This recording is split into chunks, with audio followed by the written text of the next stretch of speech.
Hi guys, welcome back to Motionist Tutorials. Today we're going to look at single point tracking in After Effects. Now this can be really useful for things like infographics, especially when you want to pin to an area in particular on some footage. This can be done manually by adjusting the position of the infographic to follow the video. However, that can be quite complex in some instances. So this may help your workflow when moving forward. So for instance, I have my stock footage open and it's got this cool building in the middle here. And I want to pin an infographic here to explain what this is. So I have my infographic in the form of a template and I have my footage. So the first thing we're going to want to do is go to our tracker area within After Effects, select our motion source, which is the stock footage here. And what we're going to want to select is track motion for this specific effect. And in this instance, we're just going to want the transform track type selected. You can select rotation and scale if your video is more complex. However, mine is just some panning footage, so I'm just going to keep that to position for now. What you're also going to want to do is add in a null layer, either by right-clicking in the bottom timeline window here and selecting new null, or you can always go to the top layer, new null object. So we'll add that in there. And then we want to edit the target of the tracker to the null layer. This will apply all of the keyframes from the tracker onto the null layer so that we can parent that to our template layer later on. So we'll click OK.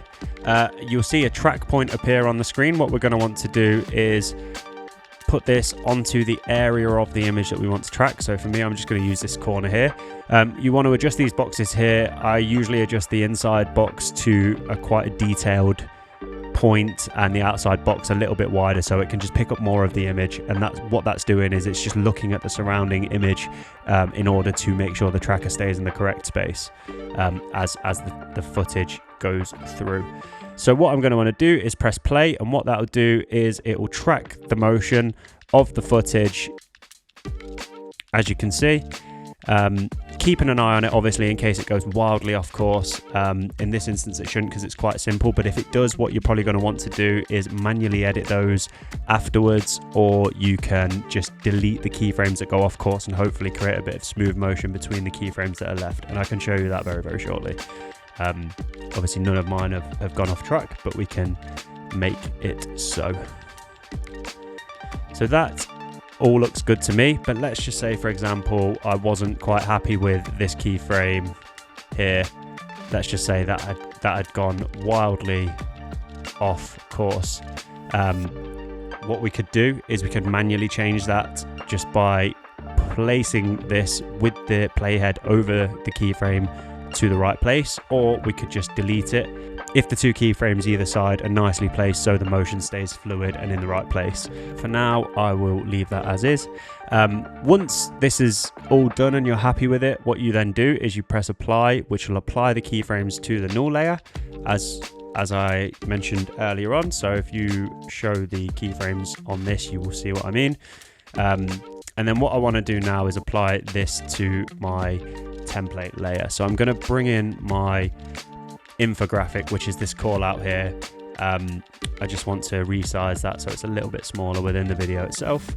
And then what I'm going to do is I'm going to take the position by pressing P on this and then expanding the null layer as well so we can see this position, and I'm going to pick whip that to this so that then that will follow.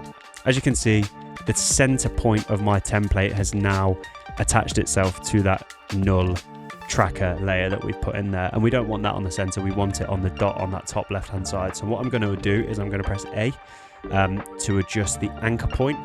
So I'm going to get that in place manually just by adjusting the anchor point.